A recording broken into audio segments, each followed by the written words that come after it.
pro dan kontra terkait dengan penutupan tambang yang ada di Parung Panjang Bogor. Gubernur Jawa Barat kami di Mulyadi mendapatkan kritik, bahkan aksi unjuk rasa. Ya, orasinya salah satu oratornya menantang beliau untuk berdebat. Dan ini mungkin menurut saya masalahnya nggak terlalu rumit ya, tinggal di cross check secara perizinan tambangnya seperti apa, serta amdalnya, dan juga kompensasi terhadap masyarakatnya. Karena masyarakat ini merasa dirugikan karena banyak korban jiwa yang berjatuhan, banyak nyawa melayang, dan banyak anak yang ditinggal oleh orang tuanya karena menjadi korban. Dan juga setiap hari harus menyapu lantai pelataran rumahnya karena debu yang berterbangan, efek dari truk yang melintas ya. Dan juga ini jalan yang digunakan bukan jalan nasional setahu saya. Jadi banyak harusnya ada kompensasi juga, eh, apa ya, perizinan yang lengkap, terutamanya itu untuk tambang dan lain sebagainya. Jangan sampai ada tambang ilegal. Memang tidak dipungkiri ada yang menjadi korban atas penutupan sementara ini karena banyak warga juga yang mengais rezeki di situ. Akan tetapi coba kita berpikir lebih panjang, efek ke depannya seperti apa. Kita tahu semua kita butuh dengan pasir dan lain sebagainya yang berhubungan dengan tambang, kan tapi juga harus dipikirkan juga secara amdalnya, karena rata-rata banyak sekali penambang itu yang bisa dibilang maruk ya, maruk karena yang penting saya kaya, tidak memikirkan alamnya, dan dampak alamnya akan seperti apa, kan yang terjadi nantinya bakal terjadi longsor dan lain sebagainya. Lama-lama kita simak videonya bersama-sama.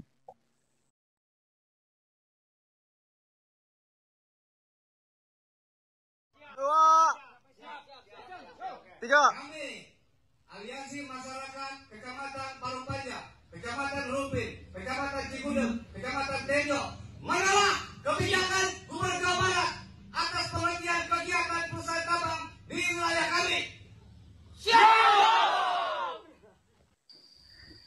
Saudaraku yang baik hati, saya memahami kegelisahan, kekecewaan, dan kemarahan Anda atas keputusan saya untuk menutup sementara tambang Parung Panjang. Saya paham bahwa para penambang kehilangan pendapatannya, para pengusaha angkutan kehilangan pemasukannya, sopir-sopir truk tronton kehilangan pekerjaannya. Saya paham bahwa banyak pihak yang dirugikan karena kebijakan ini. Tetapi Anda juga harus paham, dari 2019 sampai 2024 ada 195 orang meninggal di jalanan karena terlindas truk, tersenggol, bertabrakan, ada 104 luka berat. Pertanyaannya adalah, kemana Anda semua ketika banyak anak-anak yang kehilangan bapaknya? Banyak suami yang kehilangan istrinya, banyak kakak adik yang kehilangan saudaranya. Ada tangis yang pilu saat mereka jatuh di jalanan terlindas truk-truk besar. Kemana kearifan dan kebijakan Anda untuk menyelesaikan seluruh problem sosial yang ditimbulkan? Berapa derita masyarakat yang mengalami ispa? Berapa angka depresi yang lahir dari jalanan yang setiap hari bergumul dengan maut, bergumul dengan debu? Berapa hancurnya ekosistem di sekitar Parung Panjang? Gubernur bertindak atas nama ekosistem, atas nama keadilan, tetapi juga kita mempertimbangkan ekonomi. Saya tidak anti penambangan, tetapi saya sangat bersikap empati pada rakyat yang derita. Dan saya juga merasa kecewa. Kenapa seolah tidak peduli kepada kepentingan orang lain, pada kepentingan umum. Pada saat jalan lagi dibangun oleh Pemprov, baru beberapa hari terus dilindas. Berapa puluh miliar kerugian kami apabila itu dibiarkan. Ke depan kami harus membangun lagi jalan. Berapa triliun yang harus kami siapkan. Siapa yang menikmati? hanya para penambang. Siapa yang rugi? Rakyat. Siapa yang rugi? Negara. Untuk itu, mohon maaf apabila kebijakan saya, keputusan saya mengecewakan. Tetapi sebagai gubernur harus mengambil keputusan yang pahit demi kehidupan yang lebih baik. Salam untuk semuanya. Semoga kita menyadari, berusaha, harus menjaga keberkahan hidup, harus menjaga kepentingan orang lain. Jangan hanya kita yang bahagia. Bayangkan, andai kata truk lewat ke rumah Anda dalam setiap hari. Andai kata rumah Anda di belakangnya setiap hari dilakukan penambangan dan kebisikan. Apakah Anda rela? Untuk itu, mari kita duduk bersama. Merumuskan pembangunan yang berkeadilan, yang berpihak pada kepentingan masyarakat yang luas. Memperhatikan pembangunan yang mengarah pada pembangunan yang berkelanjutan. Indonesia, Jawa Barat bukan milik kita, tetapi milik generasi yang akan datang. Assalamualaikum warahmatullahi wabarakatuh. Perkenalkan, nama saya Asep Pandan. Saya koordinator aksi pada hari ini tanggal 29 September yang dilaksanakan hari ini. Ya. Menyangkal dari pernyataan Kang Deddy, saya kira Kang Deddy ini tidak paham, tidak mengerti kondisi di lapangan.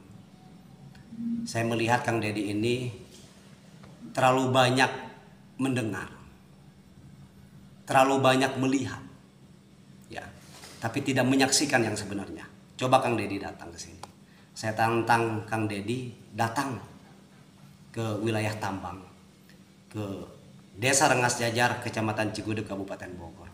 Kang Deddy saksikan di sini berapa ribu orang yang saat ini ketergantungan hidupnya dari tambang. Masyarakat di sini, Kang Deddy, banyak keterbatasan. Keterbatasan apa?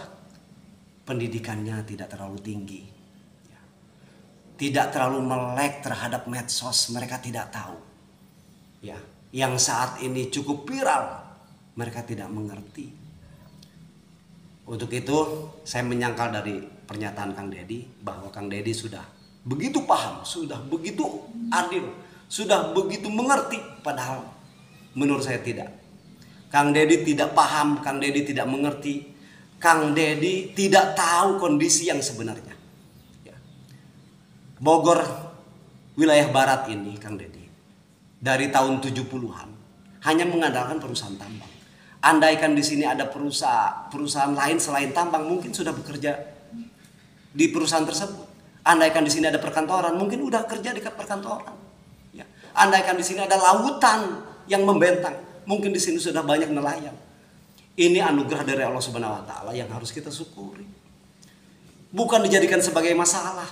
Ya. Saya tinggal, rumah saya berada di sekeliling gunung.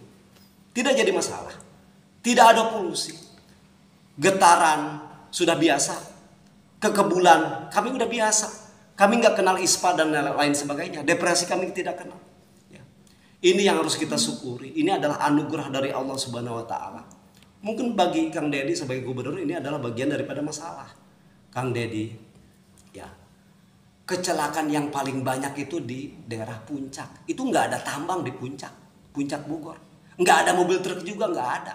Namanya kecelakaan musibah, siapa yang mau? Besok entah lusa kita kan nggak tahu kita semuanya. Untuk itu kehadiran pemerintah di sini harus bisa menangani, memberikan solusi, harus bijak, harus adil. Saya kira Kang Deddy tidak adil. Tidak adil, tidak paham dan tidak mengerti.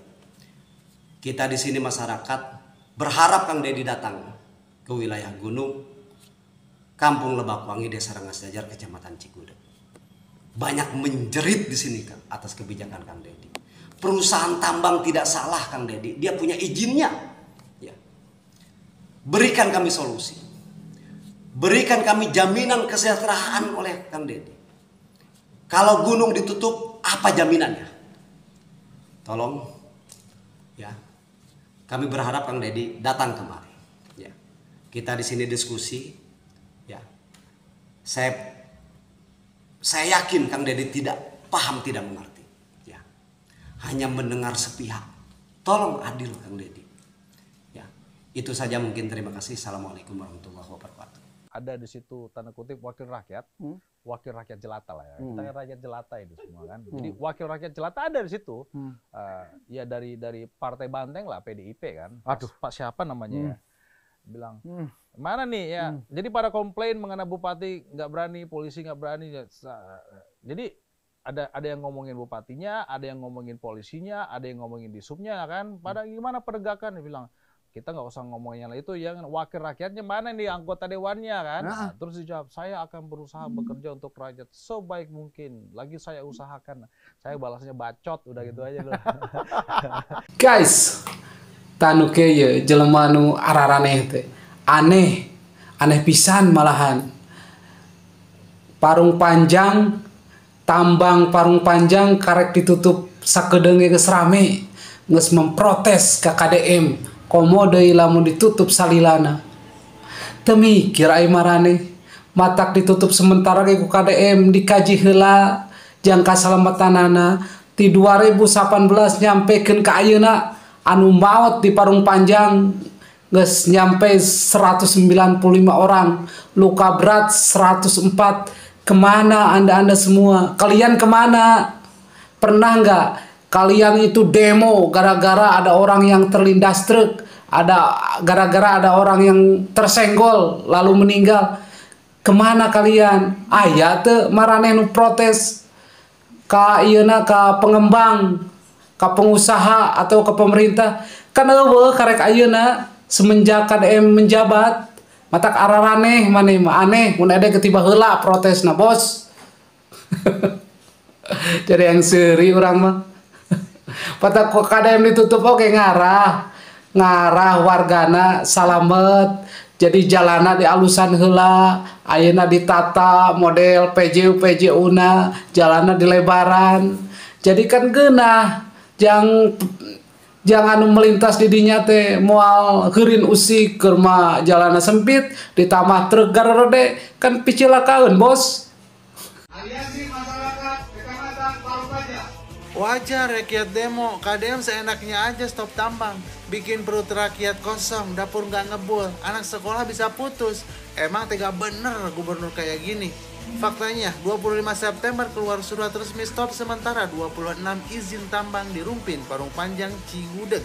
29 September, warga gelar aksi damai, protes karena takut kehilangan mata pencaharian, takut PHK, sampai kriminalitas meningkat. Tapi jangan lupa, yang teriak demo itu segelintir aja, mayoritas rakyat justru lega tambang ditertibkan. Jadi KDM, jangan mundur setitik pun. Kalau kalian setuju, komen rame-rame, KDM gas terus. Parung Panjang hari ini bercerita banyak. Ada ribuan supir tambang yang resah, takut rezekinya terhenti. Mereka hanya ingin membawa pulang uang untuk anak dan istrinya. Tapi di jalan yang sama, ada ibu-ibu yang saban hari menyapu debu di teras rumah. Ada anak sekolah yang berangkat dengan was-was karena jalan penuh dengan truk tambang. Ada nyawa melayang. Ada luka yang tak terhitung. Inilah dilema seorang pemimpin. Bukan sekadar mendengar teriakan protes, tapi juga jeritan yang tak terdengar. Jeritan orang-orang kecil yang hidupnya terancam. Kang Deddy Mulyadi memilih di tengah. Ia paham betul, ekonomi itu penting, tapi keselamatan jauh lebih berharga. Karena apa artinya rezeki kalau harus dibayar dengan nyawa? Apa artinya pembangunan kalau jalan rusak dan rakyat sakit? Tapi justru disitulah keberanian seorang pemimpin, berpihak pada kehidupan, bukan sekedar kepentingan. Penilaian pribadi terhadap status penutupan sementara tambang yang ada di Parung Panjang ini, penilaian saya pribadi ini mungkin menjadi salah satu evaluasi bagi Gubernur Jawa Barat, karena ada satu berita yang mengabarkan yang saya simak, yang nanti saya akan munculkan videonya, tidak ada yang berani menutup tambang Parung Panjang karena yang mengelola atau yang memiliki, kalau tidak salah itu para petinggi-petinggi, dan dari itu banyak sekali yang tidak berani untuk menutupnya. Selagi kebijakan penutupan tambang yang ada di Parung Panjang ini selagi tidak merugikan dan juga lebih besar dampaknya, lebih baik ditutup, karena efek kedepannya akan seperti apa. Kita boleh berbicara sekarang dirugikan karena tambangnya ditutup, karena banyak warga sekitar mengais rezeki atau mencari uang di situ. Tapi kita harus berpikir lebih panjang, gimana anak cucu kita nanti ketika semua yang ada alamnya dikeruk, alamnya ditambang, nanti kedepannya anak cucu kita akan seperti apa dan bencana apa yang akan terjadi. Jangan sampai menyalahkan menyesal di kemudian hari. Jangan sampai menyalahkan ini karena cuaca alam dan lain sebagainya. Kita sendiri yang tidak menjaga alam, seperti itu ya. Menurut teman-teman bagaimana? Komentar di bawah ini, dan mungkin itu saja yang bisa saya sampaikan. Assalamualaikum warahmatullahi wabarakatuh.